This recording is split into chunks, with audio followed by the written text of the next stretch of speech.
Soyez les bienvenus dans ce lieu. Nous sommes heureux et heureuses de vous accueillir ce matin. Et tout simplement, nous sommes heureux de pouvoir louer avec vous, de pouvoir adorer, élever le nom de Jésus et proclamer encore sa grandeur et sa majesté. Le remercier pour qui il est, pour ce qu'il fait dans nos vies, pour sa bonté, pour sa fidélité. Et tout d'abord, avant de commencer, je vais prendre un passage dans la Bible qui est le psaume 150 et qui dit « Que tout ce qui vit chante la louange du Seigneur. Chantez la louange du Seigneur, chantez la louange de Dieu dans son temple saint. Chantez sa louange dans le ciel, au royaume de sa puissance. Chantez sa louange pour ses exploits, chantez sa louange pour toute sa grandeur. Chantez sa louange au son de la trompette, chantez sa louange avec la harpe et la cithare. » Alors, je ne sais pas c'est quoi comme instrument. Chantez sa louange en dansant au rythme du tambourin. Chantez sa louange avec la guitare et la flûte. Chantez sa louange avec des cymbales bruyantes. Chantez sa louange avec les cymbales de fanfare. Donc ça veut dire vraiment quelque chose de fort et puissant, d'extravagant même. Que tout être vivant chante la louange du Seigneur. Chantez la louange du Seigneur. Amen. Et vous savez, Dieu il nous a créés pour le louer, pour l'adorer. Alors, je sais, parfois, on passe par des moments qui sont très compliqués. On ne comprend pas toujours pourquoi. Mais notre Dieu, il est bon. Il est fidèle. Nous, en tout cas, qui sommes ses enfants, nous pouvons compter ses bienfaits, recompter, repasser sur nos cœurs combien Dieu a toujours été bon et fidèle. Et peut-être toi, ce n'est pas ton cas parce que peut-être tu n'as pas donné ta vie à Christ, mais sache qu'il a aussi le regard sur toi. Et si tu cries à lui, c'est sûr il va venir. C'est sûr il va venir, il va te sortir de là où tu es parce que tout simplement, il t'aime. Amen. Alors ce matin, vraiment que nous puissions exprimer notre joie, notre reconnaissance. Nous allons dire, Seigneur, nous voulons bénir ton nom. Nous voulons que notre âme, que notre cœur, que notre être tout entier puisse bénir ton saint nom. Parce qu'il n'y a personne qui est comme toi. Amen. Alors on va se lever ensemble et on va commencer tout simplement, on va prier. On va aligner nos pensées à celles du Saint-Esprit. On va aligner notre cœur, notre âme à la présence du Seigneur. Amen. Parce que bien plus qu'un chant, bien plus qu'une église, bien plus qu'un pasteur, on est là, c'est pour lui. Amen. Alors Seigneur, nous voici encore devant toi ce matin. Si nous sommes réunis dans ce lieu, c'est uniquement pour toi. Uniquement pour t'apporter notre reconnaissance, Seigneur mon Dieu. Notre gratitude, Seigneur, notre être tout entier, mon Dieu.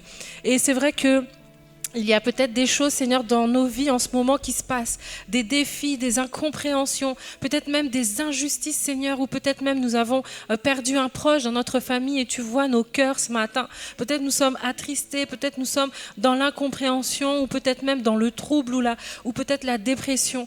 Mais ce matin, Seigneur, je te prie encore dans ton nom puissant Jésus, que ton Saint-Esprit encore nous aide à élever nos voix vers toi, vers qui tu es, à reconnaître qui tu es, ta grandeur et ta majesté, et que toi qui es élevé au-dessus de tout, tu viens faire ta demeure en nous, et tu viens habiter, Seigneur, près de nous. Merci pour ta bonté, pour ta fidélité, merci pour ta présence dans nos vies, merci parce que tu es un secours, un recours qui ne manque pas, le rocher qui ne faillit pas, celui sur lequel nous voulons nous fonder, nous baser, nous ancrer, parce que nous saurons, Seigneur, nous savons, Seigneur, que lorsque la tempête arrive, au creux du rocher, nous ne craignons rien, parce que tu nous protèges, Seigneur. Alors merci encore pour ta présence dans nos vies, et viens encore fortifier, Seigneur, ceux qui en ont besoin. Viens encore élever, Seigneur, mon Dieu, ceux qui en ont besoin. Viens encore secourir, Seigneur, mon Dieu, l'âme abattue, Seigneur. Nous avons besoin de toi, tu es notre Dieu. À toi soit toute la gloire et nous te bénissons dans le nom puissant de Jésus. Amen. Amen. Gloire à toi, Seigneur. Gloire à toi.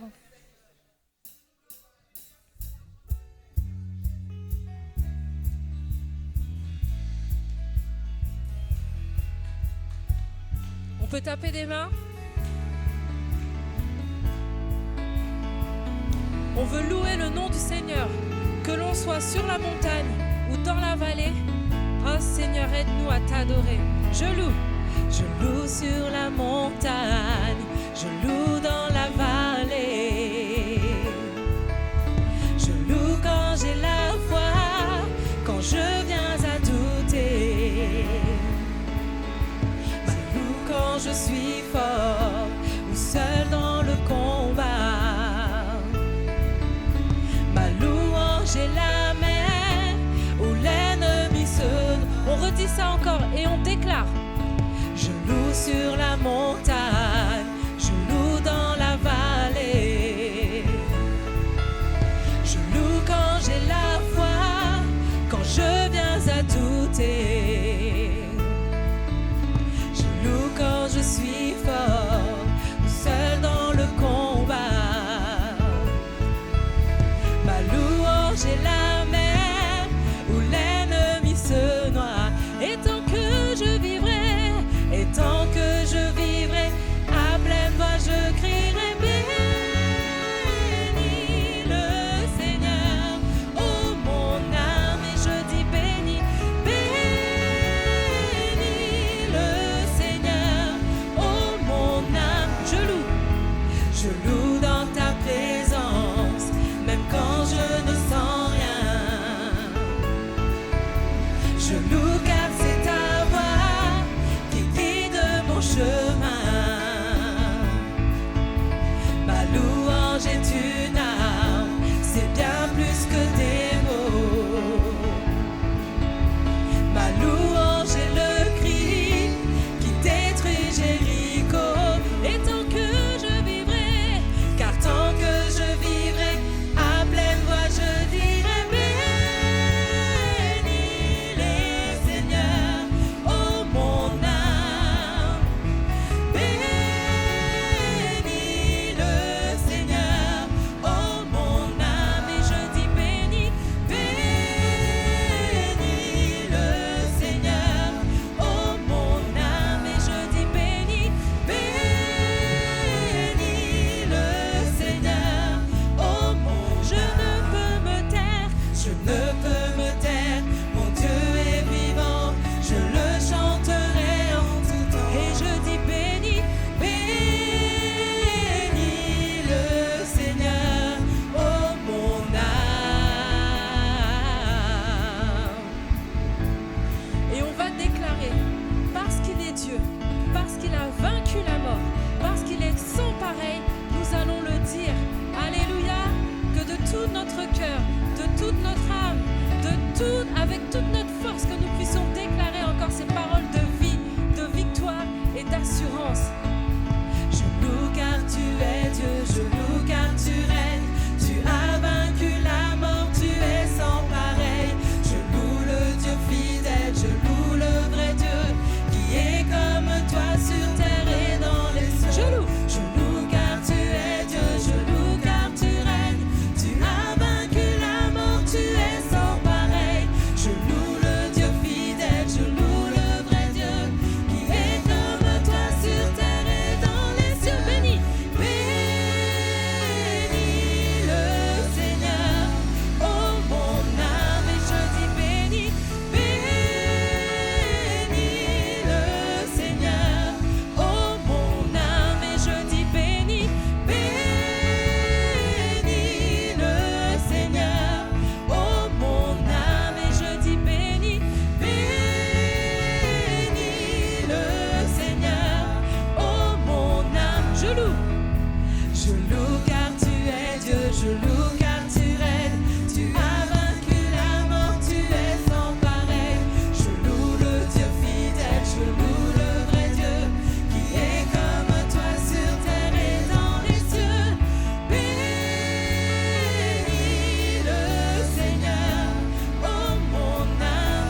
l'habitude de rendre gloire à Dieu, nous voulons lui apporter notre reconnaissance.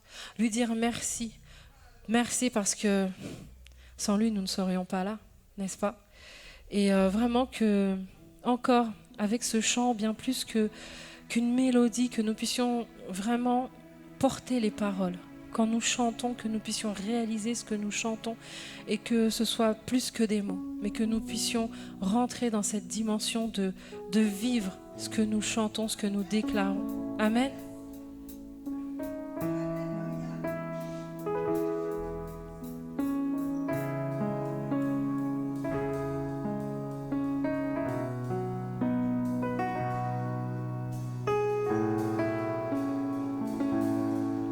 Je n'ai plus de mots, plus rien de nouveau. Comment t'expliquer ma reconnaissance? Je pourrais chanter tous les jours, louer, tous les chants s'éteignent, car tu es l'Éternel. Et j'élève les mains, je te loue encore et encore, car tout ce que j'ai c'est un Alléluia, Alléluia. Je n'ai rien à t'offrir, rien qui ne soit digne d'un roi, si ce n'est un cœur qui chante Alléluia, Alléluia.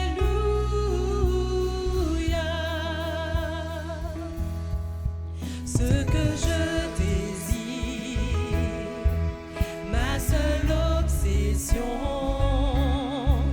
c'est d'être à tes pieds. Je veux t'adorer et j'élève les mains, je te loue encore et encore, car tout ce que j'ai c'est un Alléluia, Alléluia. Je n'ai rien à t'offrir, rien qui ne soit digne d'un roi, si ce n'est un cœur qui chante Alléluia, Alléluia. Et j'élève mes mains, je te loue encore et encore, car tout ce que j'ai c'est un Alléluia, Alléluia. Je n'ai rien à t'offrir, bien qu'il ne soit digne d'un roi, si ce n'est un cœur qui chante Alléluia, Alléluia.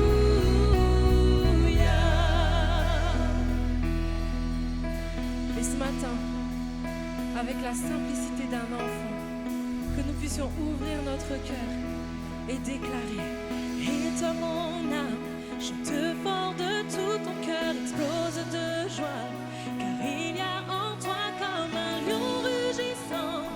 Lève-toi et loue ton Dieu. Et toi mon âme, chante fort de tout ton cœur, explose de joie, car il y a en toi comme un lion rugissant. Lève-toi et loue ton Dieu. Et toi mon âme, et toi mon âme, hey! Et toi mon âme, chante fort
matin.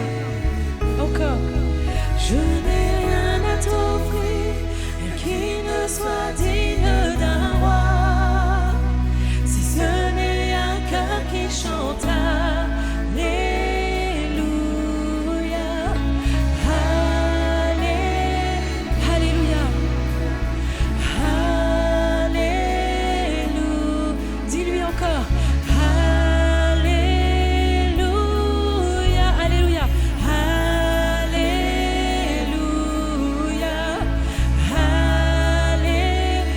Encore. Alléluia. Rends-lui gloire. Alléluia,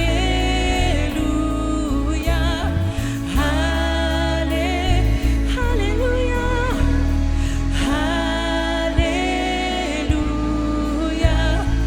Alléluia.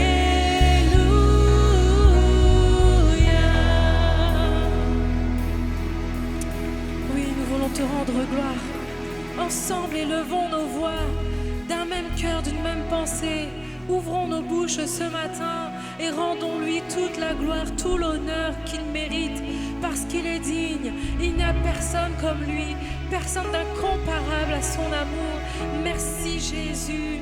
Alléluia. Église, élève ta voix, loue ton Dieu. Alléluia. Alléluia, oui. Oui, je veux bénir ton saint nom. Je veux te rendre toute la gloire ce matin. Alléluia.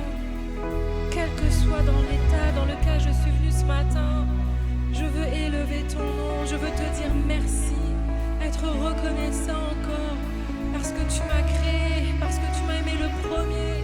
Alléluia. Merci parce que même lorsque j'étais une masse informe dans le ventre de ma mère, tu avais déjà un regard sur moi. Tu connaissais déjà les plans que tu avais formés pour ma vie.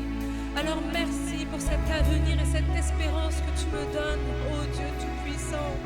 Merci parce que tu m'as créé à ton image. Merci pour ton amour immense. Merci. Alléluia. Alléluia. Et j'élève les mains, je te loue encore et encore, car tout ce que j'ai c'est un Alléluia, Alléluia. Je n'ai rien à t'offrir, rien qui ne soit digne d'un roi, si ce n'est un cœur qui chante Alléluia. Encore une fois, et j'élève. Et j'élève les mains, je te loue encore et encore, car tout ce que j'ai c'est un Alléluia. Je n'ai rien à t'offrir qui ne soit digne d'un roi, si ce n'est un cœur qui chante Alléluia.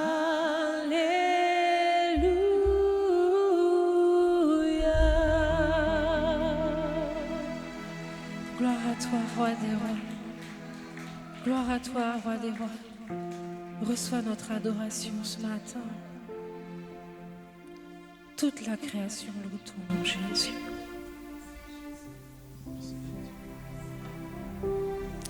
Bonjour. Ce matin, le Seigneur me rappelait qu'on avait une âme et un esprit. Donc, on a une âme à l'intérieur de nous et on a un esprit. L'âme regarde avec les yeux, les oreilles, les sensations. Et l'âme observe les circonstances auxquelles on est confronté. Mais on a aussi un esprit. Et parfois, c'est l'âme qui nous dirige. Et quand l'âme nous dirige, on peut être déprimé, attristé, fatigué. Le Seigneur me disait, dans les Lamentations de Jérémie, il y a tout un passage où il est vraiment dans la consternation, dans la tristesse, et il se sent vraiment affaibli. Voilà, l'âme est complètement affaiblie et c'est elle qui le dirige.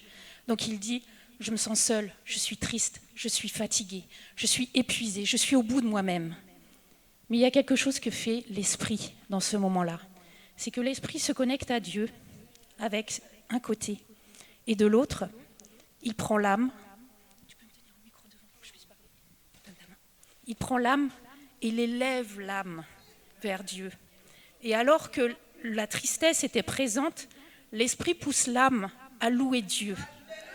Et dans ces moments, c'est là que l'espoir revient, parce qu'on se rappelle que l'Éternel est vivant. L'Éternel est celui qui nous conduit. L'Éternel est celui qui nous guide. Si vous avez des difficultés et que votre âme vous conduit, vous pouvez vous sentir extrêmement déprimé. Mais laissez l'esprit prendre la main de l'âme et l'amener en haut auprès de Dieu, en lui disant « Mon âme, réjouis-toi, ton Dieu est vivant, ton Dieu est vainqueur. » Oui, tu rencontres des circonstances difficiles, mais ton Dieu est présent, il est vivant et il va avoir la victoire.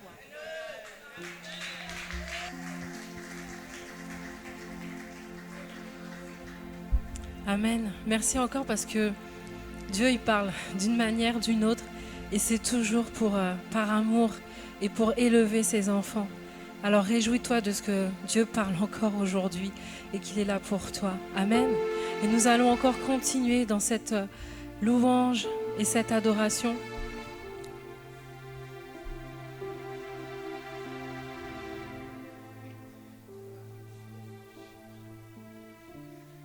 En direction de cette même pensée que le Seigneur me parlait, déjà ça fait 2 semaines, et il dit « Offrez vos corps comme un sacrifice saint, vivant et agréable. » Seul l'Esprit peut nous permettre d'entrer dans la dimension de l'Esprit. Parce que Dieu est Esprit. Et ceux qui l'adorent doivent l'adorer en esprit et en vérité. Quand on offre son corps, eh ben, le Saint-Esprit agit en nous. C'est pourquoi il dit, offrez. N'oubliez pas d'offrir son corps comme un sacrifice qui est saint parce que Jésus l'a sanctifié. C'est un corps, mais qui remplit. Il y a l'esprit, il y a l'âme, mais ne laissons pas l'âme prendre le contrôle. Seul l'esprit nous conduit dans la présence de ce qui est esprit.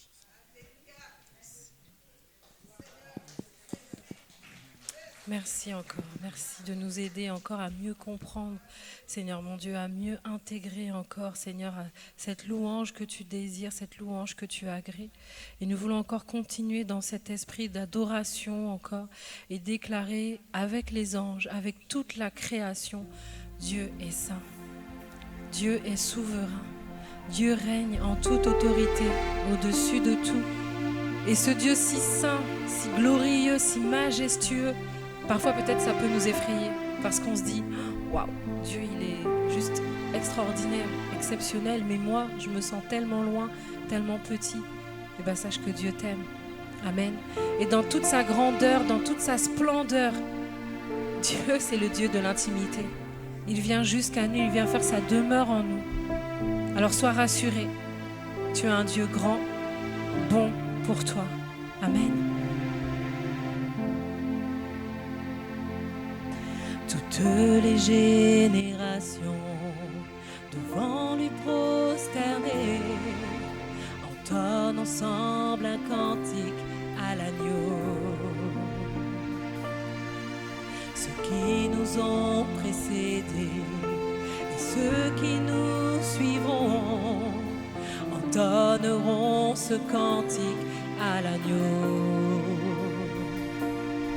Car ton nom est le plus grand, oui ton nom est tout puissant, ton nom est au-dessus de tout.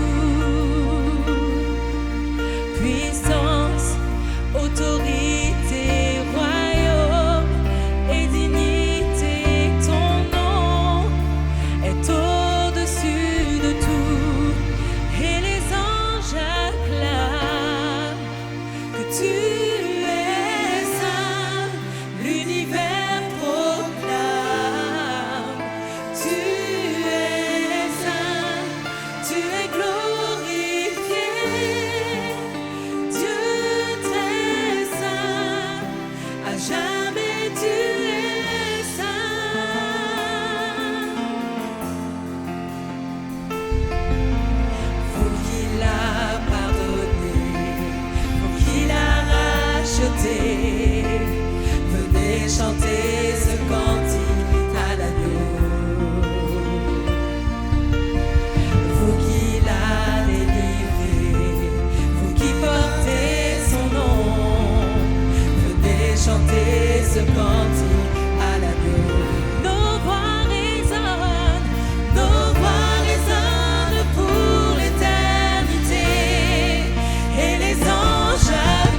Merci Jésus. J'aimerais revenir vraiment sur ces deux paroles sur lesquelles le Seigneur nous a interpellés ce matin.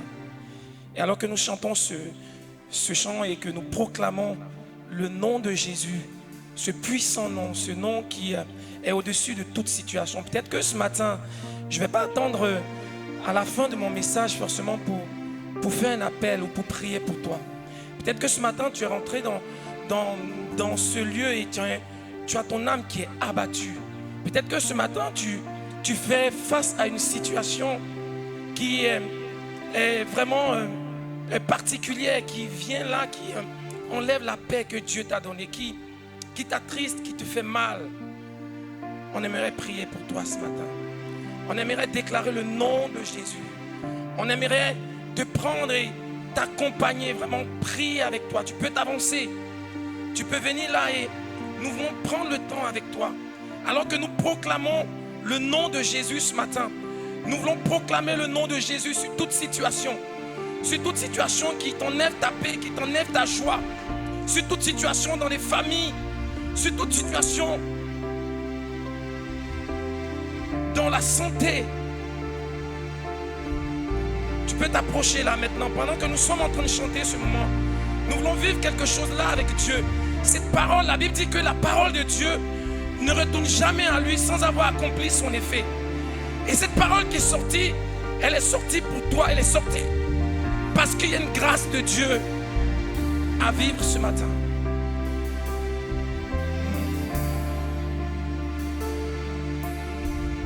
Prends position, ne laisse pas ton âme diriger ta vie. Ne laisse pas les sensations, les émotions. Vous voyez ce que la sœur a apporté là.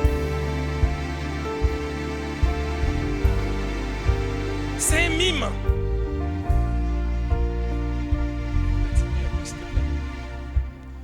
Ce que la sœur a apporté là, c'est un mime.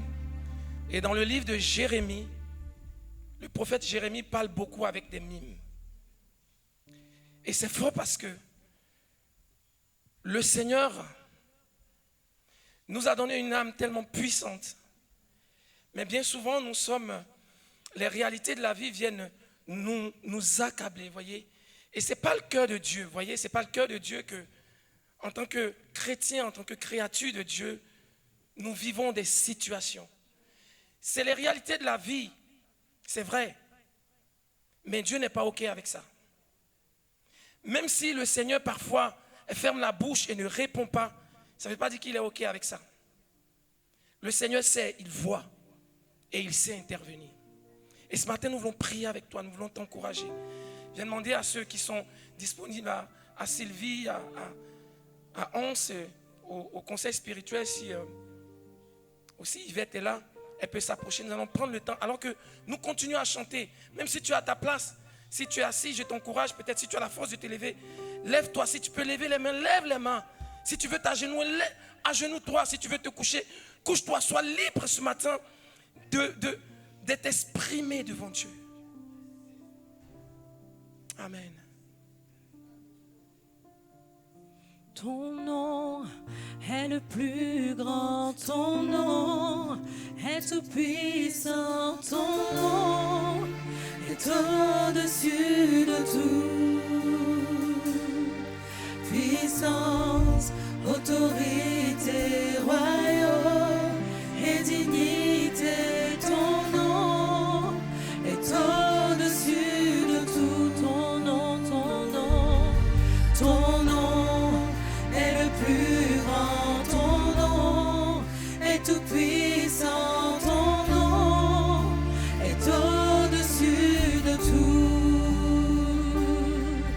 Puissance, autorité, royaume et dignité, ton nom est au-dessus de tout. Ton nom, Jésus, ton nom est le plus grand, ton nom est tout puissant, ton nom est au-dessus de tout. Puissance, autorité, royaume et dignité, ton nom est au-dessus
tu es glorifié.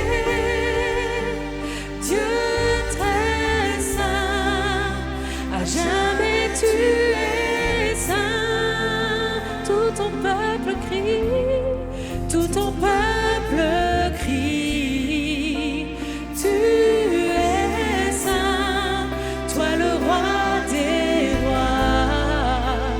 Tu es saint, Dieu d'éternité. Tu es saint, à jamais tu es saint. Laissons la musique jouer, continue de jouer.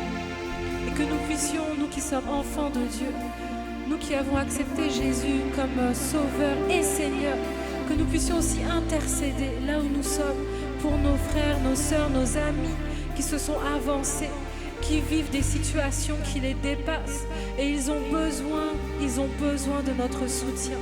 Alors intercédons ce matin, intercédons, bien plus que des paroles d'un chant, intercédons, prions, prions.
Ton nom est le plus grand, ton nom est tout puissant, ton nom est au-dessus de tout. Puissance, autorité, royaume et dignité, oui, ton nom est au-dessus de tout. Ton nom est le plus grand, ton nom est tout puissant, ton nom est au-dessus de tout.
Seigneur Jésus parla de nouveau et dit, « Je suis la lumière du monde.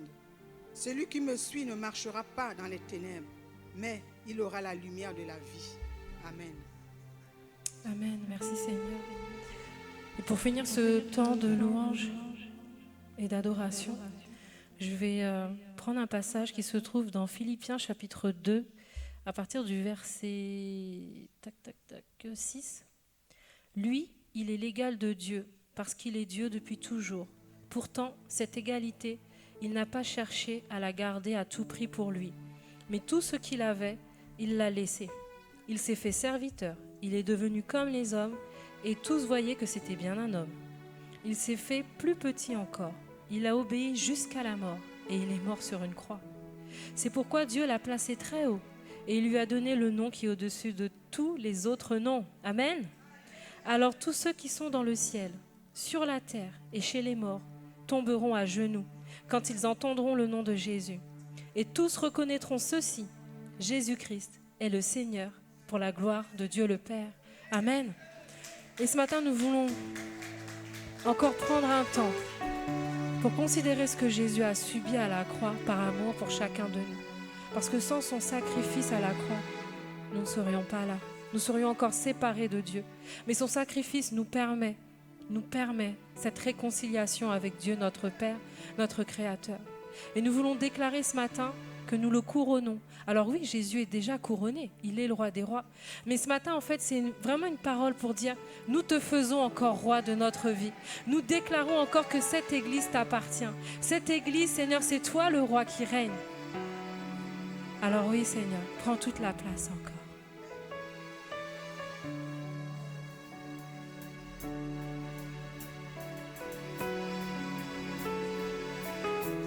À celui qui porta une couronne d'épines, à celui qui fut outragé, blessé, ses mains et ses pieds furent transpercés, le voile déchiré. Sacrifice parfait, nous te couronnons. Face à terre, nous t'adorons. Nous proclamons, tu es digne, oh Dieu. Tu es digne, oh Dieu. Nous te couronnons. Face à terre, nous t'adorons. Proclamons, tu es digne, oh Dieu. Tu es digne, oh Dieu.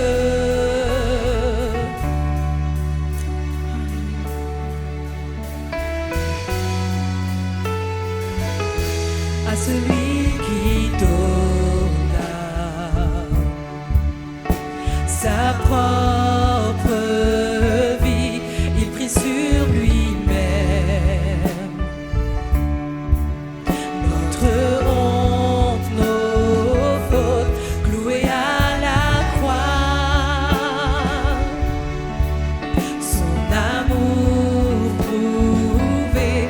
son sang précieux,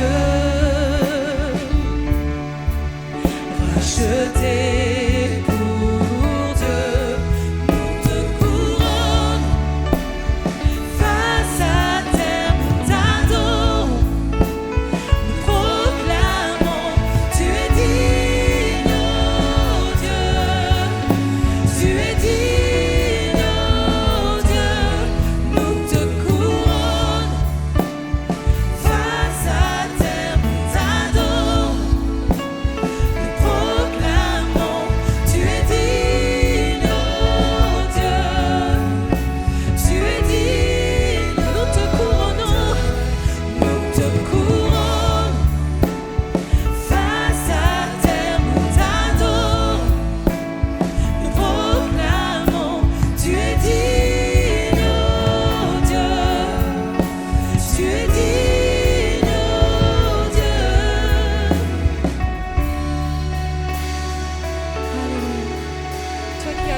chair, tu t'es fait homme par amour pour chacun de nous, Seigneur. Tu as donné ta vie par amour pour nous. Merci Jésus. Nous voulons encore considérer, réaliser encore tout ce que tu as subi à la croix pour nous, Jésus. Et nous voulons te dire merci, merci. À celui qui souffrit toute la honte de la croix, à l'agneau immolé, prix de notre rachat, pour le Fils qui a vaincu la puissance de la mort, la gloire. Les meurtrissures, les blessures, les coups que tu as pris, pour les larmes, pour le sang volontairement versé, pour la bonté, la splendeur, la majesté de ton amour. À celui qui souffrit toute la honte de la croix, à l'agneau immolé, prix de notre rachat. Alléluia. La puissance de la mort, la gloire. Les meurtrissures, les blessures, les coups que tu as pris, pour les larmes, pour le sang volontairement versé, pour la bonté, la splendeur, la majesté de ton amour. Et je dis à celui qui souffrit toute la honte de la croix, à l'agneau immolé, prix de notre rachat, pour le Fils qui a vaincu la puissance de la mort, la gloire. Les meurtrissures, les blessures, les coups que tu as pris, pour les larmes, pour le sang volontairement versé, pour la bonté, la splendeur, la majesté de ton amour. Nous te courons, face à terre nous t'adorons, nous proclamons, tu es digne, oh Dieu, tu es digne, oh Dieu. Nous te courons, face à terre nous t'adorons, nous proclamons, tu es digne, oh Dieu, tu es digne. Nous te couronnons, face à terre nous t'adorons, nous proclamons, tu es digne, oh Dieu, tu es digne, oh Dieu.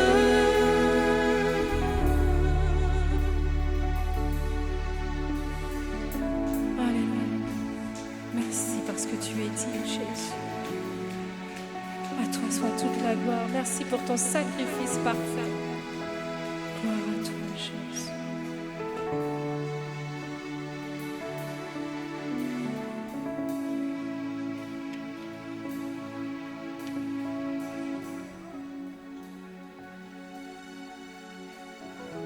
Alléluia.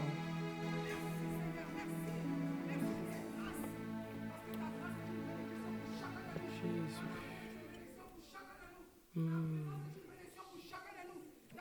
Korarashareke. Amen.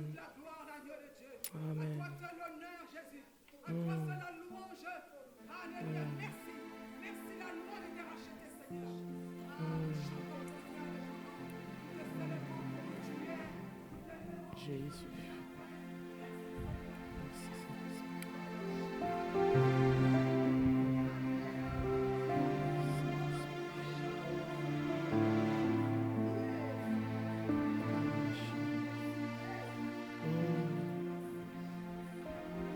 Amen. Nous te bénissons, notre Dieu, pour ce moment. Merci pour ta présence au milieu de nous. Merci parce que, Seigneur, tu honores ce moment de ta présence. Merci parce que ta présence nous fait du bien. Alléluia. Nous bénissons ta parole et prions que tu continues, Seigneur, à nous parler, à nous faire encore du bien ce matin, à nous encourager, Jésus. dispose nos cœurs ce matin. Et fais taire tout ce qui n'est pas de toi dans nos pensées, au nom de Jésus. Amen. Amen.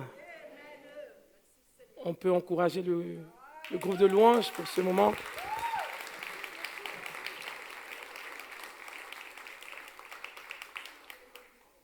Est-ce que vous avez été bénis par ce moment? Amen. Merci Seigneur. Merci Seigneur pour ce moment et nous voulons encore continuer dans ce même élan avec la parole de Dieu. Vous voyez, la parole de Dieu est celle-là qui nous nourrit, qui vient nous encourager. Merci pour les dons spirituels qui ont été apportés aussi, qui quelque part sont une continuité, je dirais, une introduction au message que le Seigneur a mis sur mon cœur. Ce matin, le but de ce que Dieu a mis sur mon cœur, c'est vraiment de nous encourager dans notre foi. De t'encourager dans ta foi. Vous voyez, la marche chrétienne n'est pas toujours évidente et de temps en temps, le Seigneur vient pour nous encourager, que nous soyons anciens dans la foi ou nouveaux dans la foi, que nous rencontrons le Seigneur pour la première fois. Cela n'est pas le plus important. Les situations de la vie ne font pas tri. Et chacun de nous, nous sommes exposés, nous sommes confrontés à la réalité de la vie. Et le Seigneur s'est venu nous encourager. Amen. Le Seigneur s'est venu nous relever, nous reprendre et nous ramener. Amen. Et le titre de mon message ce matin, bien avant ça, nous voulons aussi avoir une pensée pour les enfants qui sont sortis et qui sont au Pâques Saint-Paul. Prions que le Seigneur les bénisse là où ils sont avec toute l'équipe qui les accompagne. Le pasteur Cédric et son épouse aussi sont en déplacement quelque part vers Moulins. Et que le Seigneur les bénisse là où ils sont. Et ce matin, j'aimerais partager avec vous sur ce thème. Je l'ai intitulé comme ça, j'aurais pu l'intituler autrement. Mais c'est la foi quand tout semble perdu. Et j'aime beaucoup parce que ça fait vraiment écho à ce que nous avons entendu nous avons vécu dans le moment de louange. La foi quand tout semble perdu. Je vous invite à prendre votre Bible, notre texte de base. Ce matin, nous lisons dans le livre des Actes des Apôtres, le chapitre 12, à partir du verset 1. Actes des Apôtres, chapitre 12, à partir du verset 1.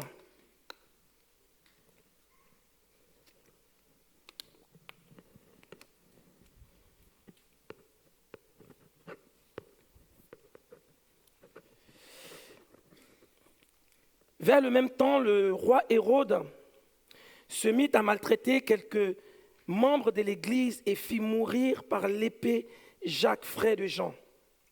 Voyant que cela était agréable aux Juifs, il fit encore arrêter Pierre. C'était pendant les jours des pains sans levain. Après l'avoir ainsi jeté en prison, il était mis sous la garde de 4 escouades de 4 soldats chacune, avec l'intention de le faire comparaître devant le peuple après la Pâque. Pierre donc était gardé dans la prison et l'Église ne cessait d'adresser pour lui des prières à Dieu. La nuit qui précédait le jour où Hérode allait le faire comparaître, Pierre, lié de 2 chaînes, dormait entre 2 soldats et des sentinelles devant la porte de la prison la gardaient. Et voici un ange du Seigneur survint et une lumière brilla dans la prison. L'ange réveilla Pierre en le frappant au côté en disant « Lève-toi promptement ». Les chaînes tombèrent de ses mains. L'ange lui dit « Mets ta ceinture et tes sandales ».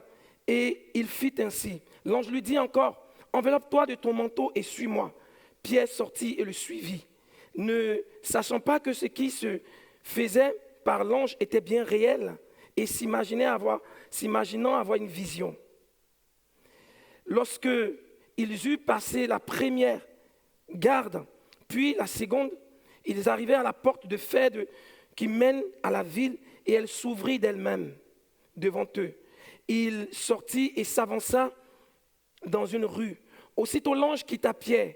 Revenu à lui-même, Pierre dit, je vois maintenant d'une manière certaine que le Seigneur a envoyé son ange et qu'il m'a délivré de la main de Hérode et de tout ce que le peuple juif attendait. Après avoir réfléchi, il se dirigea vers la maison de Marie, mère de Jean, surnommé Marc, où beaucoup de personnes étaient réunies pour prier. Il frappa à la porte du vestibule et une servante nommée Rhode s'approcha pour écouter. Elle reconnut la voix de Pierre et dans sa joie, au lieu d'ouvrir, elle courut annoncer que Pierre était devant la porte. Il lui dit, « Tu es folle !» Mais elle affirma que la chose était ainsi. Il lui dit, « C'est son ange !» Et Pierre continua à frapper pendant ce temps. Ils ouvrirent et fut étonné de le voir. Pierre, leur ayant de la main fait signe de se taire, leur raconta comment le Seigneur l'avait tiré de la prison. Et il dit, annoncez-le à Jacques et aux autres frères. Puis il sortit et s'en alla dans un autre lieu. Quand il fut jour, les soldats furent dans une grande agitation pour savoir ce que Pierre était devenu. Et Hérode, s'étant mis à sa recherche et ne l'ayant pas trouvé, donna l'ordre, interrogea les soldats et donna l'ordre de les mener au supplice. Ensuite, il descendit de la Judée à Césarée pour y séjourner. Amen. Jusqu'ici, la parole de Dieu. Nous sommes là dans un contexte d'église où le peuple de Dieu était persécuté. Après l'enlèvement de Jésus, après la montée de Jésus au ciel, les chrétiens étaient persécutés, étaient malmenés à cause de leur foi en Jésus. Et dans cette circonstance, le roi Hérode de ce temps-là prenait la liberté d'assassiner les chrétiens au bon plaisir du peuple, parce que cela réjouissait le cœur du peuple qu'on maltraite et qu'on mène à mort des disciples de Jésus.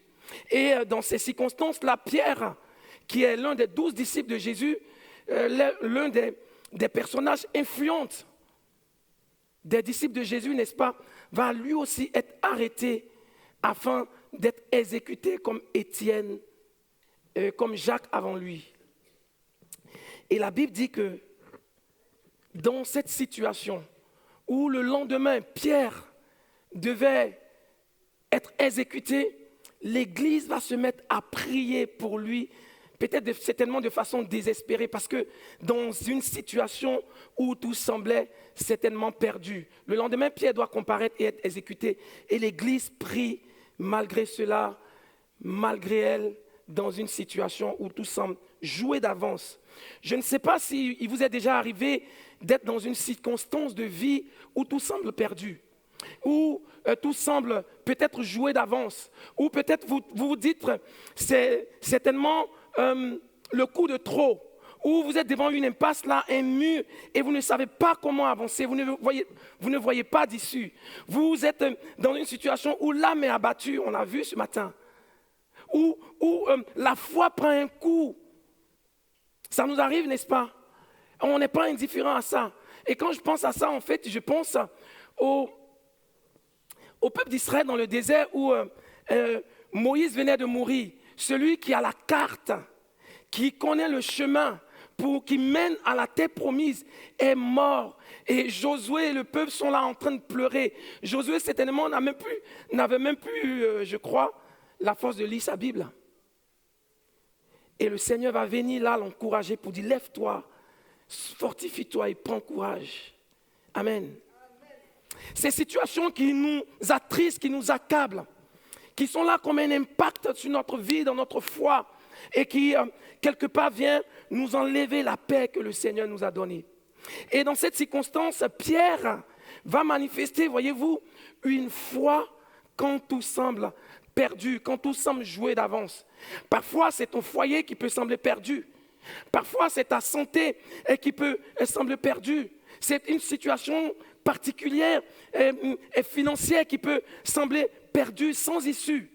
Mais voyez-vous, dans ces circonstances-là, J'aimerais dire ce matin et t'encourager que par la foi, nous pouvons nous en sortir.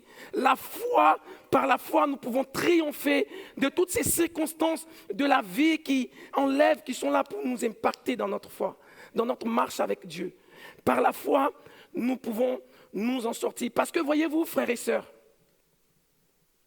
j'aimerais rappeler ce matin que les histoires que nous lisons dans la Bible, les récits que nous lisons dans l'Écriture sainte, les récits de délivrance, de guérison, les récits de libération comme nous le voyons, nous le lisons ce matin avec l'histoire de l'apôtre Pierre, les récits de délivrance de Daniel dans la fosse aux lions, les récits de Shadrach, Meshach, Abednego dans la fournaise ardente. Voyez, la Bible dit que ces situations-là n'auront pas raison de leur foi. Ils avaient une foi conquérante, une foi vivante, une foi authentique. Et Dieu honore la foi. Dieu honore la foi de ses enfants. Dieu honore la foi de ses enfants. J'aimerais que ce matin, frères et sœurs, nous puissions aller un peu plus loin dans la foi. Nous puissions, n'est-ce pas, grandir dans notre foi. Afin qu'au sein de l'adversité, au sein des situations difficiles, apprendre à faire confiance à Dieu, apprendre à s'appuyer sur les promesses de Dieu, apprendre à faire confiance à la parole de Dieu. Amen. J'aime Pierre parce que, voyez-vous, dans cette réalité-là, Pierre va manifester quelque chose de tout à fait surprenant. Il est en prison et à la veille de son exécution, Pierre dort. Vous, ça ne vous choque pas? Moi, quand je lis ça, ça attire mon attention. À la veille de son exécution, Pierre dort. Il est en sommeil. Il ronfle. Oui, je crois qu'il ronflait parce que la Bible dit que l'ange va le frapper au côté. Ça veut dire qu'il va le réveiller vigoureusement. Donc c'est qu'il était vraiment profondément endormi. Je ne sais pas pour vous, mais je ne sais pas moi comment je serais dans cette situation. Parce que bien souvent, il nous faut beaucoup moins, n'est-ce pas, pour être angoissé. Il nous faut beaucoup moins pour perdre, n'est-ce pas, notre paix. Et je ne sais pas si vous pouvez vous imaginer... Hollywood nous aide à avoir cette image, quelque part quand ils mettent en scène ou dans des documentaires, un prisonnier dans le couloir de la mort. Vous imaginez son attitude? Il est angoissé, il a des sueurs froides, il est là, il ressasse sa vie et il essaie de se remémorer des moments qui lui ont donné de la joie. Il est totalement perturbé, et il se pose des questions. Mais voyez-vous, Pierre va manifester là quelque chose de totalement surnaturel. La Bible dit qu'il dormait. Il était en paix. Il était dans le repos. Je prie ce matin que le Seigneur nous donne de manifester une telle foi. Amen. Que le Seigneur nous donne de manifester une telle foi. La Bible nous dit que Jésus, il dormait au sein de la tempête. Jésus lui aussi, il dormait. Puissions-nous ce matin vraiment être dans le repos lorsque tout semble agité autour de nous. Lorsque nous sommes dans une impasse, lorsque nous sommes au cœur de l'épreuve, au cœur de la réalité où on ne voit pas d'issue, que nous puissions ce matin, frères et sœurs, nous appuyer sur les promesses de Dieu, sur la parole de Dieu. Nous puissions avoir cette foi vivante, cette foi qui met sa confiance en Dieu, parce que Jésus ne déçoit jamais. Amen. Jésus ne déçoit jamais. Et ce matin, c'est un encouragement pour ta foi. Amen. Lorsque nous lisons ce récit, vous voyez, cela met en avant la foi de Pierre. Mais voyez-vous, Pierre qui manifeste une telle foi ici, n'a pas toujours été cet homme de foi. Et j'aime l'image de Pierre parce que je peux m'identifier à Pierre. Voyez, Pierre n'est pas là et moi je suis là. Je peux m'identifier à Pierre. Et ce matin, c'est vraiment un encouragement parce que Pierre, dans sa marche avec Dieu, il a eu des hauts et des bas. il y a eu des moments où l'épreuve a eu raison de sa foi. Il y a eu des moments où Pierre a dû abandonner le Seigneur, il a dû fuir. Il a dû abandonner sa foi. Vous voyez, lorsque Jésus sera arrêté, Pierre sera le premier qui va régner Jésus. Je ne le connais pas, moi. Je ne le connais pas. Pierre va vivre des moments de tension dans sa foi. Des moments où lui aussi, il va abandonner face à l'épreuve, face à la difficulté. Où il va même, après la mort de Jésus, Pierre va même être tellement découragé qu'il va même emmener, il va entraîner la majorité des disciples à retourner à leurs premières activités. Ils vont aller pécher. Ils vont abandonner carrément l'objectif, le ministère, les raisons pour lesquelles Jésus les avait appelés. Mais voyez-vous, notre Dieu, il est patient. Notre Dieu, il est bon. On peut souvent, dans notre foi, peut-être que tu es rentré ce matin et tu es à un niveau de ta foi où tu n'arrives même plus à la définir. Ou peut-être que tu te sens éloigné de Dieu, du chemin que le Seigneur a pour toi. Peut-être que tu es quelque part dans les choix de vie, t'ont entraîné dans des réalités de vie qui font que le chemin vers Dieu pour toi est tellement loin. Ou peut-être que tu es dans une situation qui t'affecte tellement dans ta foi que tu n'as même plus le courage, même de lire ta Bible, même de prier. Et c'est des situations de vie réelles. Le Seigneur le comprend. Mais voyez-vous, le Seigneur va venir et va relever Pierre, va le restaurer. Le Seigneur va le réhabiliter dans sa foi. Le Seigneur va le réhabiliter dans son ministère. Sur cette plage de restauration, vous voyez, la Bible nous dit, vers la fin du livre de Jean, la Bible nous dit que Jésus va venir, va apparaître à Pierre et aux autres disciples après une pêche infructueuse, ensuite miraculeuse. Pierre va venir là et Jésus va prendre Pierre à part et va lui dire, Pierre, m'aimes-tu? Pierre, m'aimes-tu? À 3 reprises, Jésus va le restaurer. Jésus va le remettre dans le mouvement de la vie. Peut-être qu'à ce moment-là, Pierre avait une certaine culpabilité face à Jésus. Quand même, c'est lui que j'ai régné. Je l'ai dit tout à l'heure, enfin j'ai dit il y a quelques jours que je ne le connaissais pas. Mais Jésus va venir et va prendre Pierre de là où il est et va le relever, va le restaurer. Notre Dieu est bon, il est patient. Notre Dieu est le Dieu de la énième chance. Notre Dieu est celui-là qui, la Bible nous dit qu'il ne brise pas le roseau, n'est-ce pas, qui vacille encore. Il n'éteint pas le lumignon qui fume.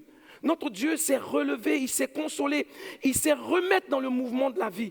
Lorsqu'on est abattu, lorsqu'on est à terre, lorsqu'on est écrasé par des situations, le Saint-Esprit, le Seigneur s'est venu nous relever, nous encourager, nous remettre dans le mouvement de la vie, nous pardonner, nous restaurer et nous lancer dans le ministère. Nous lancer, nous remettre dans le mouvement de la foi. Amen. Notre Dieu est patient. La Bible dit que sa patience est notre salut. Amen. Sa patience est notre salut. Il est patient, Dieu. Nous avons un Dieu tendre, un Dieu patient, un Dieu plein d'amour. Amen. Un Dieu plein d'amour. Un Dieu plein d'amour. La religion nous présente souvent un Dieu qui est courroucé, un Dieu qui est sévère, aigri dans le ciel, qui est prêt à nous taper à chaque fois qu'on fait des écarts. Non, notre Dieu n'est pas comme ça. Dieu est celui-là qui est plein d'amour. Il dit que l'amour pardonne tout. Tout à l'heure, Céline l'a répété ou l'a repris encore dans le verset qu'elle a lu.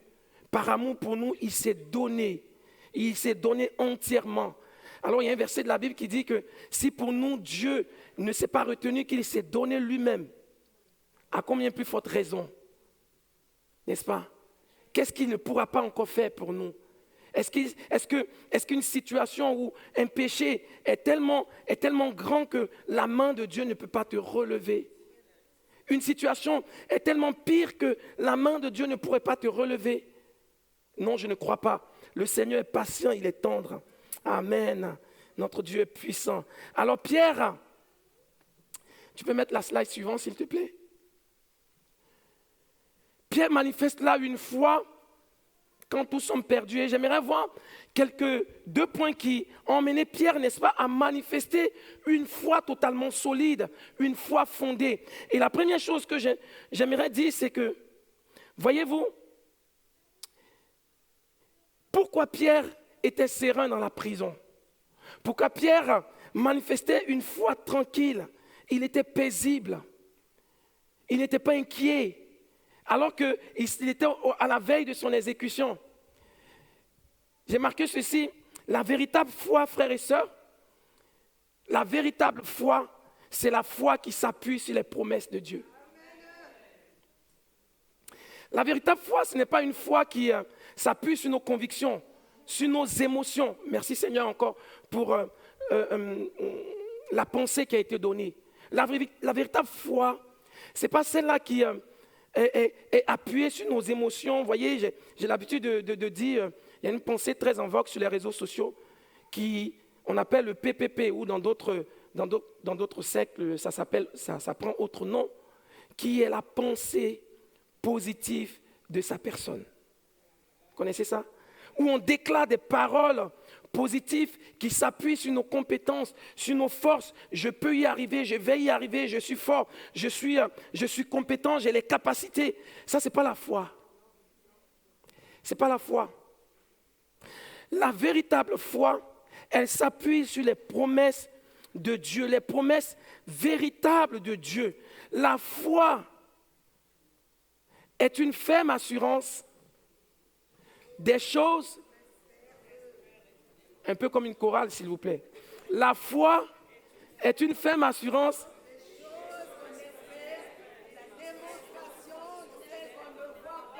Amen. Pour peut-être quelqu'un qui ne connaît pas ce verset, je le reprends. La foi est une ferme assurance des choses qu'on espère, une démonstration de celles qu'on ne voit pas. La foi, n'est-ce pas, vient de... Oh, vous connaissez tellement bien ce sujet de la foi. La foi vient de ce qu'on entend. Et ce qu'on entend vient d'où? De nos émotions, de nos forces, de la parole de Dieu. La foi vient de ce qu'on entend, et ce qu'on entend vient de la parole de Dieu. C'est la parole de Dieu qui vient nourrir notre foi. C'est la parole de Dieu qui donne vie à notre foi. Voyez-vous, la parole de Dieu est puissante, elle est efficace, elle se suffit à elle-même. Dieu n'a pas besoin qu'on y rajoute des choses. Dieu n'a pas besoin qu'on y rajoute, c'est pas moi, de monter sur les bancs, de descendre, de crier. N'est-ce pas? Dieu n'a pas besoin de ça. Seule la parole de Dieu est efficace pour changer une vie. C'est extraordinaire de voir, c'est extraordinaire quand même de voir que l'évangile, simplement de dire à quelqu'un que Jésus t'aime, qu'il est mort à la croix pour toi, qu'il a payé le prix et que son sang, son sacrifice à la croix est suffisant pour te pardonner, transforme des vies. La parole de Dieu est puissante, elle est efficace. Et tu peux faire confiance à la parole de Dieu. Quand Jésus parle, ça s'accomplit toujours. Pierre va avoir à un moment donné de sa vie une parole de Jésus. Une parole de Jésus. Tu peux mettre la slide suivante. Une parole de Jésus, s'il te plaît. Merci. Une parole de Jésus. Il va avoir une parole de Jésus à un moment donné de sa vie. Dans Jean chapitre 21, vers la fin du livre de Jean, tout à l'heure je parlais de la plage de la restauration, où Jésus est venu relever Pierre. Et après ce moment de restauration, Jésus va donner une parole à Pierre. Une prophétie, une promesse. Il est dit ceci. Jean chapitre 21, le verset 18 à 19, il est dit, en vérité, je te le dis, quand tu étais jeune, tu te saignais toi-même. Mais quand tu allais où tu voulais. Mais quand tu seras vieux, tu étendras tes mains et quelqu'un d'autre te ceindra et t'emmènera là où tu ne voudras pas. Il disait cela pour indiquer par quelle mort Pierre glorifierait Dieu. Et ayant ainsi parlé, il lui dit, suis-moi. Quand tu seras vieux, ici l'apôtre Pierre n'est pas encore vieux, On sait quand on vieillit, n'est-ce pas? Bon, ce n'est pas à moi qu'il faut poser la question. On sait quand on vieillit, n'est-ce pas? C'est quand on commence à prendre de l'âge. Et ici, l'apôtre Pierre n'est pas encore vieux. Il n'est pas encore vieux. Je crois sincèrement, je crois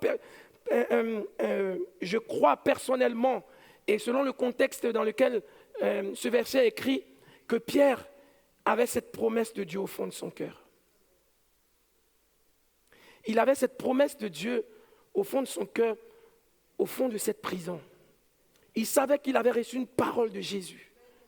Il savait que la parole de Jésus s'accomplit toujours.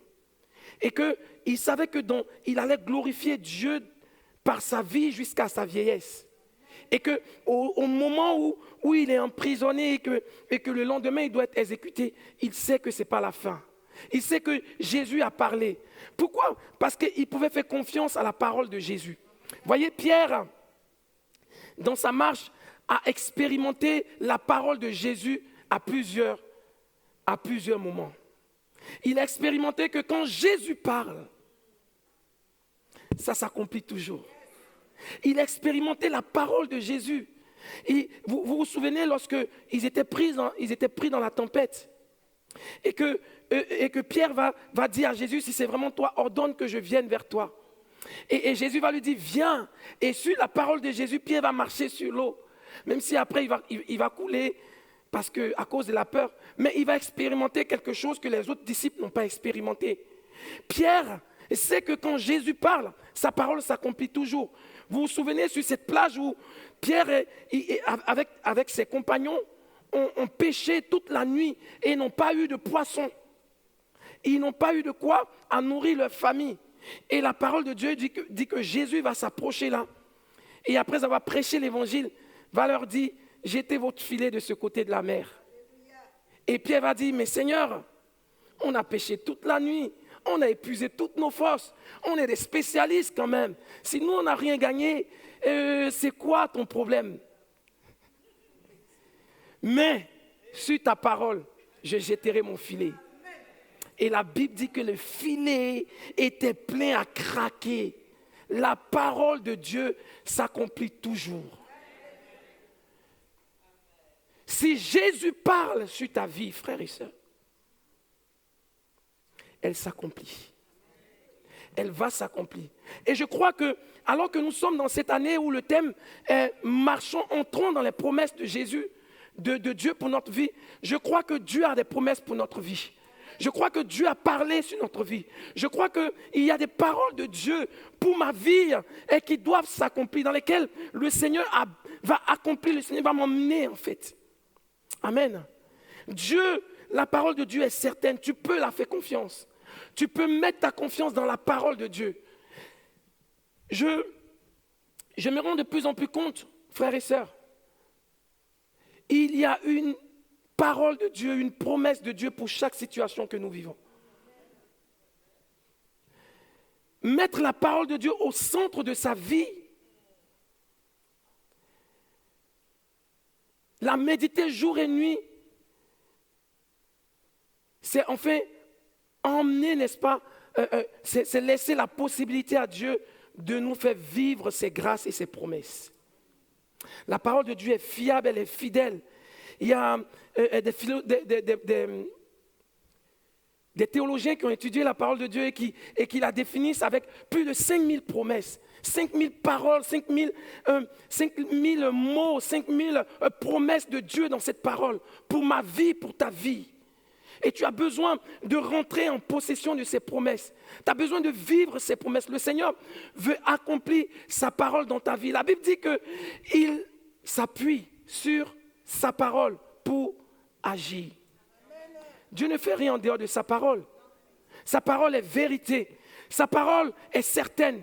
Elle s'accomplit toujours. Sa parole est vraie. Si Jésus a parlé sur ta vie, peut-être que tu me diras ce matin que je n'ai pas de promesse de Dieu.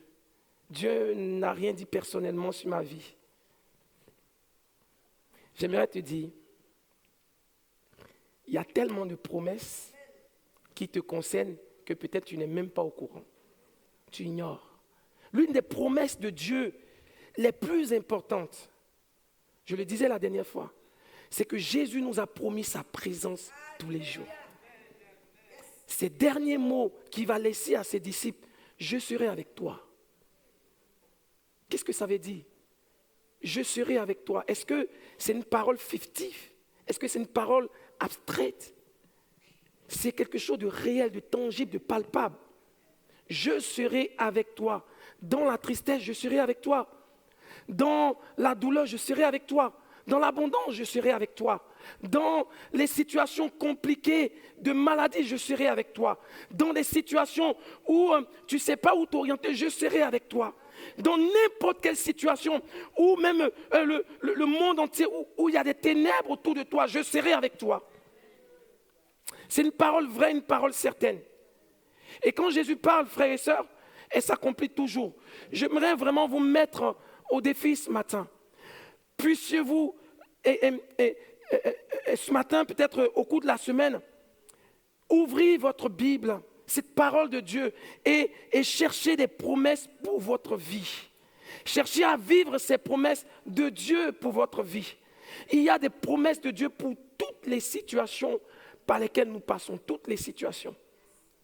Toutes les situations. Je me suis amusé à fouiller dans ma Bible et j'ai trouvé un outil où il y a des psaumes pour toutes les situations de la vie. Vous savez pourquoi les psaumes nous parlent personnellement? Pourquoi les psaumes viennent nous chercher?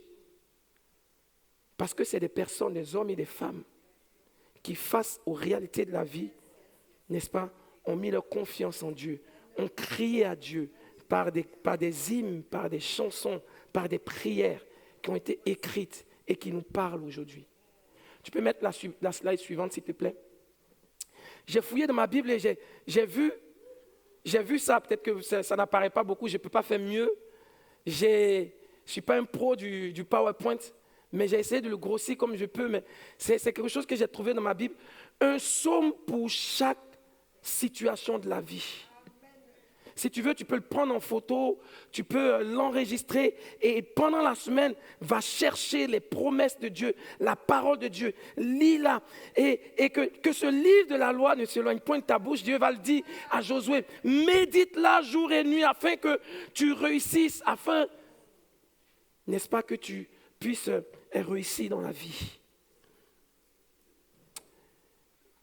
Je suis désolé, je ne peux pas faire mieux. Peut-être qu'on va essayer de vous l'envoyer dans le WhatsApp pour ceux qui sont dans le WhatsApp, mais vous pouvez le prendre en photo. Tu peux mettre la suivante, parce que c'est sur 2 pages. J'ai essayé de faire au mieux.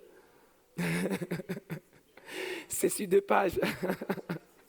Voilà. Donc pour toutes les situations de la vie, que tu sois triste, que tu sois abattu, que tu sois dans l'abondance, que tu sois dans les ténèbres, que tu fasses face à l'hypocrisie, à l'injustice, que tu fasses face à la maladie, que tu fasses face aux difficultés financières. Ce n'est pas un remède, ce n'est pas quelque chose, c'est pas une formule magique, non. Mais c'est des paroles qui prennent vie, des paroles lorsque je la lis qui viennent encourager ma vie, qui viennent donner vie qui viennent m'encourager dans ma foi. Vous voyez, qui viennent me régénérer, me faire du bien et m'emmener au sein de l'adversité à faire confiance à Dieu. Vous voyez, je vous rends ce témoignage vite fait et puis je passe à la suite. Lorsque le Seigneur m'a appelé au ministère avec mon épouse, je l'ai déjà raconté, et nous étions en pleine prière, en pleine préparation de ce moment. Je savais que je devais mettre du temps à part pour aller me former. Et ça, c'est mon parcours personnel. Et ça vaut ce que ça vaut. On n'a pas les mêmes parcours de vie. Et le Seigneur vraiment m'a appelé. Je sens dans mon cœur que je dois mettre du temps pour me former. Et j'étais dans ce dilemme. On était en prière avec mon épouse pour savoir mais comment faire. Est-ce qu'on doit aligner parole, enfin, formation et vie professionnelle. Et je sentais que ce n'était pas vraiment ce que le Seigneur voulait pour moi, mais que je devais démissionner pour mettre du temps à part pour le Seigneur. Alors que dans ce moment, on faisait face à des défis financiers énormes. Et j'ai dit, Seigneur, mais je ne comprends pas vraiment si, l'embauche, ça ne coupe pas les rues. On ne traverse pas la rue et puis on a le travail comme le pensent certaines personnes. Hein? Non, ça ne court pas les rues, l'embauche. Et je dis, Seigneur, mais si je dois démissionner pour aller me former, mais qui paye mes factures en fait? Et là, le Seigneur, dans notre méditation quotidienne, alors qu'une parole que j'ai l'habitude de lire, ce jour-là, une parole qui va venir prendre vie en moi. C'est ça, c'est ce qu'on appelle le rémar en fait. C'est la parole, les versets qui sont là, et les paroles, les promesses de Dieu, quand tu les lis à un moment donné, ça prend vie en fait. Ça vient comme une réponse à une réalité de vie. Et cette parole-là que tu reçois dans ton cœur, en fait, c'est une pensée de Dieu sur laquelle Dieu va s'appuyer pour t'emmener plus loin. Comprenez? Et là, j'étais là et je lisais le psaume 23. Et puis, il y a cette parole.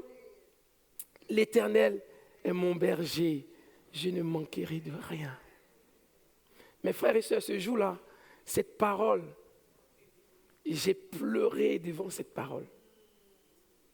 Il y a la pensée de Dieu qui est venue sur mon cœur. Et littéralement, on a noté aujourd'hui, c'est un leitmotiv dans mon ministère. La parole de Dieu qui me disait, au travers de ce psaume, je ne te promets pas de te rendre riche, mais je te promets de répondre à chaque fois que le besoin se fera sentir. La fidélité de Dieu. La parole de Dieu. Et je peux vous dire, avec mon épouse, on a expérimenté cette parole à de nombreuses reprises.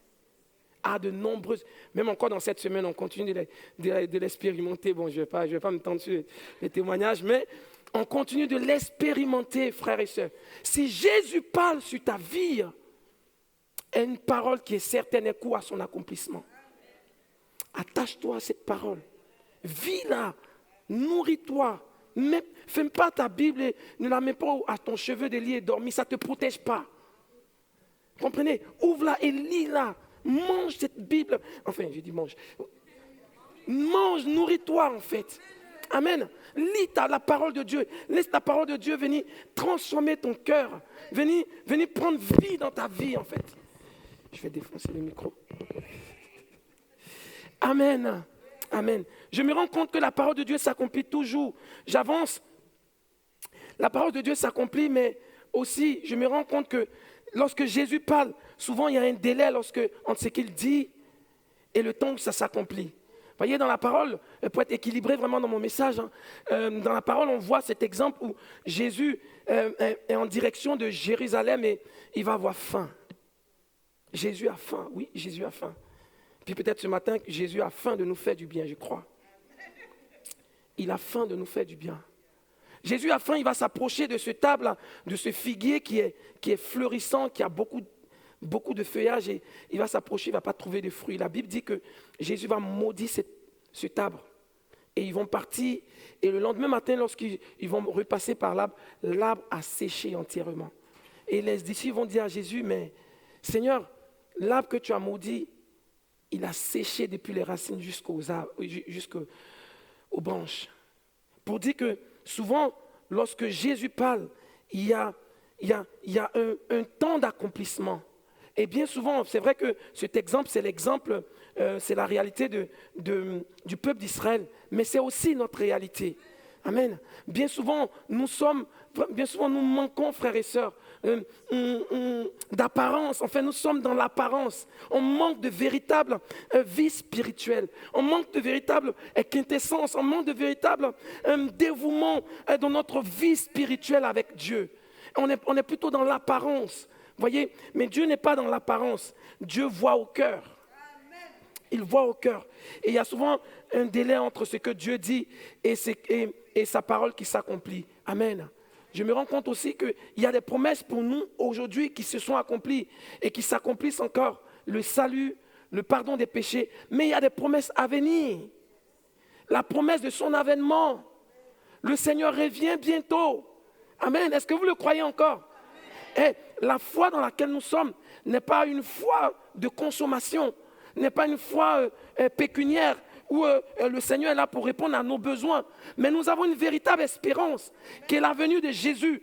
Nous attendons notre Sauveur. La Bible dit que Jésus revient chercher une église sans tache, ni ride, ni rien de semblable. C'est une promesse de Dieu. Et nous croyons cela. Et notre foi est attachée à cela. Amen.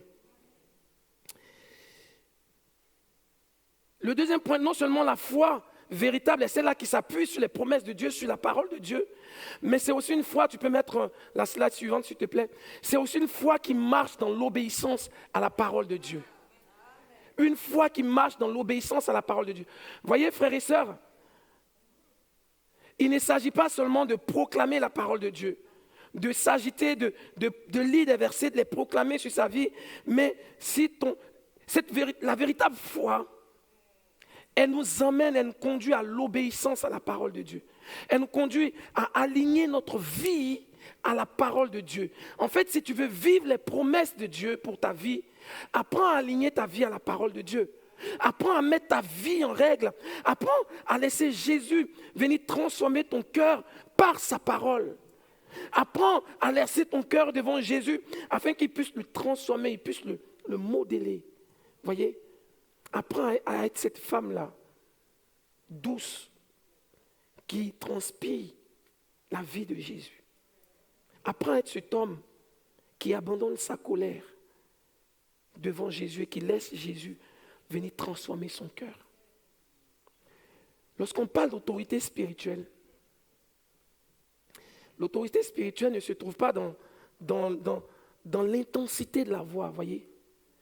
Le fait qu'on crie, qu'on monte sur les chaises et qu'on prie des yeux, qu'on transpire, on dégouline de partout.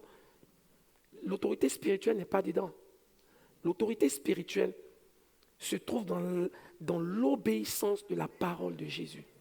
Dans l'obéissance de la parole de Jésus. La Bible dit dans 1 Pierre, que soumettez-vous à Dieu et résistez au diable et il fuira loin de vous. L'autorité spirituelle, le parler et que la situation prenne vie, déclarer et les choses arrivent et parler et que les démons fuient, les démons s'enfuient. En fait, ça réside dans l'obéissance à la parole de Dieu. Si ta vie n'est pas alignée à la parole de Dieu, rien ne va se passer. Rien ne va se passer pour toi. C'est la parole de Dieu. Et le fait d'aligner sa vie à la parole de Dieu, en fait, ça ne réside pas dans nos forces. C'est le Saint-Esprit qui nous emmène dans l'obéissance à la parole de Dieu. Je ne sais pas la situation par laquelle tu passes, je ne sais pas dans la saison de ta vie dans laquelle tu es, mais je crois une chose, certainement dans cette saison de ta vie, le Seigneur est en train de te dire ce matin, apprends à m'obéir. Apprends à écouter quand je te parle. Apprends à laisser ma parole s'imprégner, ta vie s'imprégner de ma parole.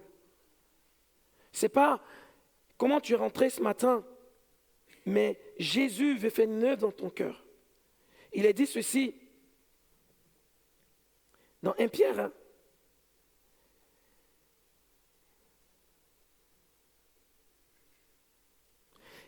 Il a dit, prenez mon joug, dans Matthieu chapitre 11, verset 29, il a dit, prenez mon joug, il est doux et mon fardeau léger.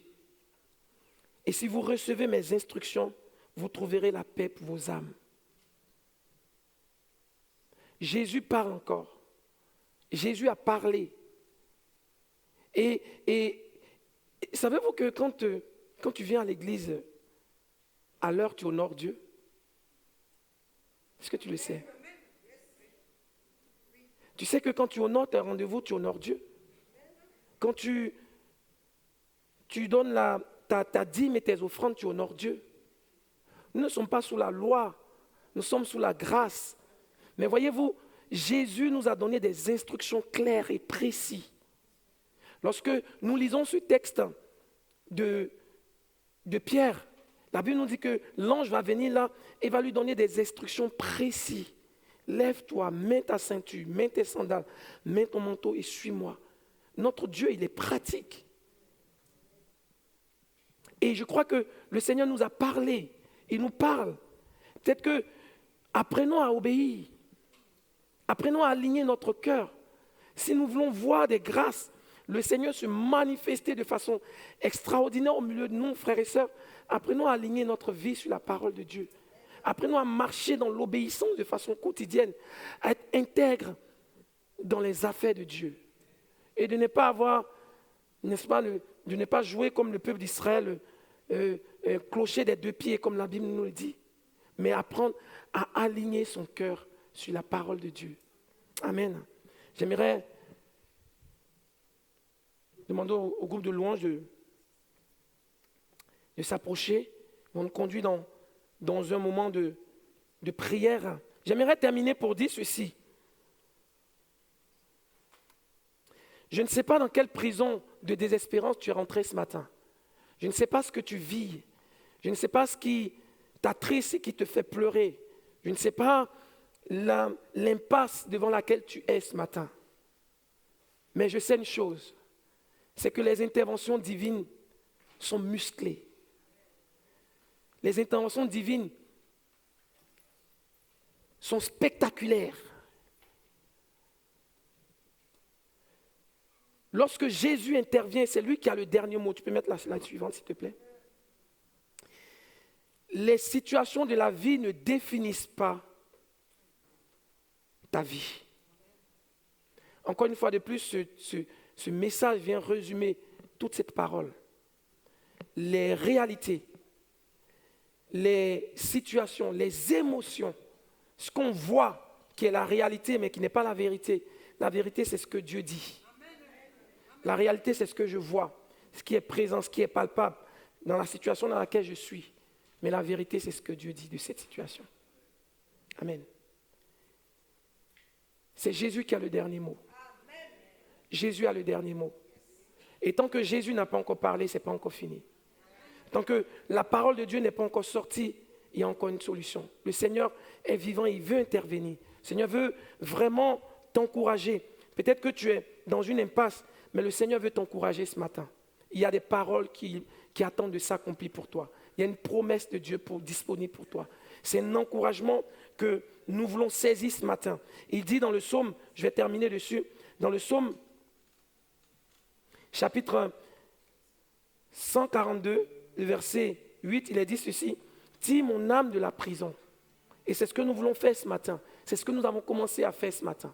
« Tire mon âme de la prison, afin que je célèbre ton nom. Les justes viendront m'entourer quand tu m'auras fait du bien. » Amen. Est-ce qu'on peut ensemble se tenir debout? Nous voulons saisir ces promesses de Jésus. Amen. Amen. Amen. Amen. Nous voulons proclamer ces paroles avec toi, Céline. Et pendant que nous sommes en train de prier, exprime-toi devant Dieu. Je ne vais plus faire d'appel parce qu'on a déjà fait un appel.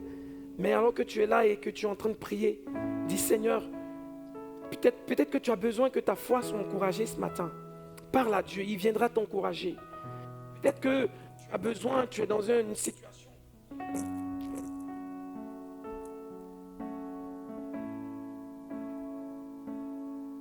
À la maison et tu penses que la situation est totalement perdue d'avance. Parle à Dieu, t'encourager. Tu es devant une réalité de la vie qui est là et tu te poses des questions. Je vais venir encourager ta foi, ton cœur ce matin.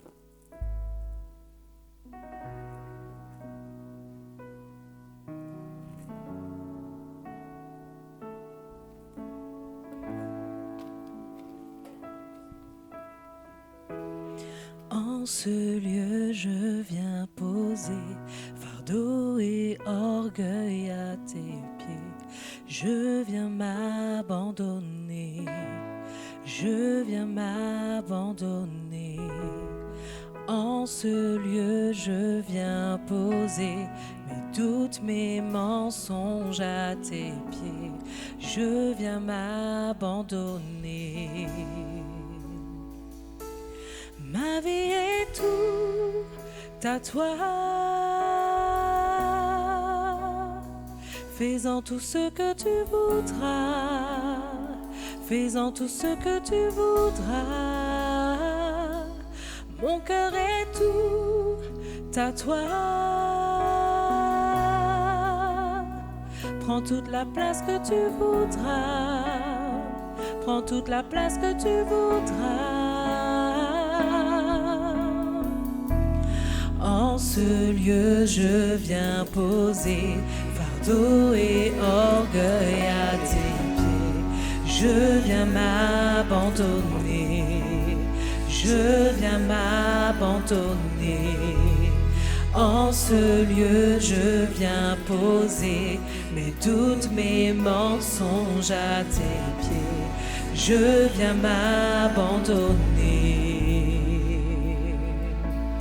Ma vie est tout à toi. Fais-en tout ce que tu voudras. Fais-en tout ce que tu voudras. Mon cœur est tout à toi. Prends toute la place que tu voudras.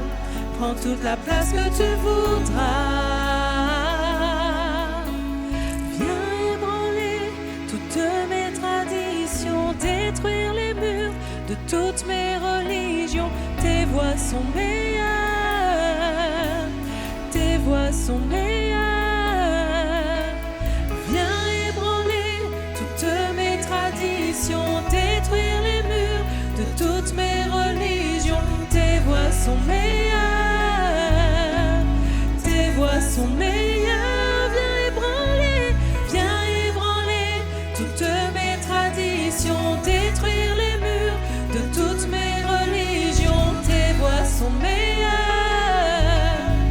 Tes voies sont meilleures. Viens ébranler toutes mes traditions, détruire les murs de toutes mes religions. Tes voies sont meilleures.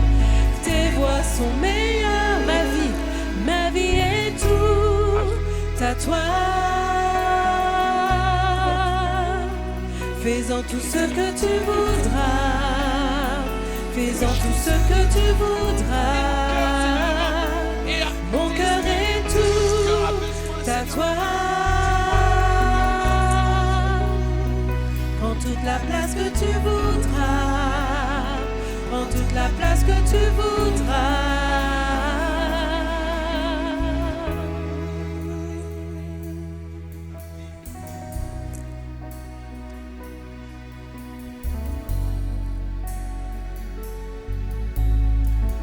Merci Seigneur encore pour ces temps. Pour ces temps où tu es venu encore nous rappeler, Seigneur mon Dieu, comment nous devons vivre notre foi, Jésus. Alléluia. Nous voulons déclarer ce matin, Seigneur, nos vies à tes pieds, nos cœurs à tes pieds. Seigneur, merci parce que tu viens relever, tu viens encourager, tu viens consoler, tu viens, Seigneur, restaurer, tu viens, Seigneur mon Dieu, apporter la vie là où la mort a régné, apporter, Seigneur, la restauration. Il y avait, Seigneur, la destruction. Nous bénissons ton nom ce matin et nous recevons ce que ton esprit a pour nous ce matin. Nous le saisissons par la foi. Alléluia. Merci Jésus. Amen. Amen. Amen. Merci encore. Merci Jésus. Nous te rendons toute la gloire pour ces victoires encore que tu nous as accordées ce matin. Amen. Amen. À toi soit toute la gloire.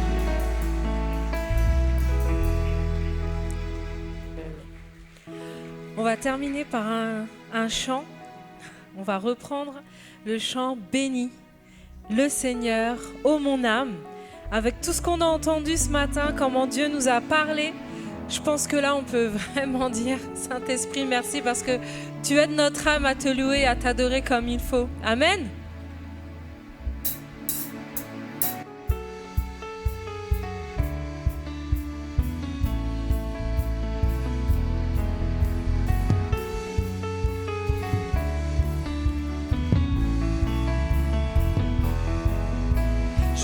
Sur la montagne, je loue dans la vallée. Je loue quand j'ai la foi, quand je viens à douter. Je loue quand je suis fort, ou seul dans le combat.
Dieu, je loue car tu règnes.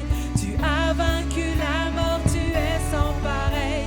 Je loue le Dieu fidèle, je loue le vrai Dieu qui est comme toi sur terre et dans les cieux. Je loue car tu es Dieu, je loue car tu règnes. Tu as vaincu la mort, tu es sans pareil. Je loue le Dieu fidèle, je loue le vrai Dieu qui est comme toi sur terre et dans les cieux. Bénis le Seigneur, oh mon âme, bénis. Bénis le Seigneur, oh mon âme, et je dis bénis. Bénis le Seigneur, oh mon âme, et je dis bénis. Bénis le Seigneur, oh mon âme, je loue car tu es Dieu, je loue car tu règnes. Tu as vaincu la mort, tu es sans pareil. Je loue le Dieu fidèle, je loue le vrai Dieu qui est comme toi sur terre et dans le bénis. Bénis le Seigneur, oh mon âme, et je dis bénis. Bénis le Seigneur, oh mon âme, et je dis bénis. Bénis le Seigneur, oh mon âme, et je dis bénis. Bénis le Seigneur, oh, je ne peux me taire, je ne peux me taire. Mon Dieu est vivant, je le chanterai. Je ne peux me taire, je ne peux me taire. Mon Dieu est vivant, je le chanterai. Et je dis bénis. Bénis le Seigneur, oh mon âme, et je dis bénis. Bénis le Seigneur, oh mon âme. Alléluia, gloire à toi Seigneur. Soyez bénis dans le nom de Jésus et que vous puissiez garder et repasser ce que vous avez reçu aujourd'hui. Amen. N'oublions pas notre foi basée sur ses promesses et notre foi dans l'obéissance.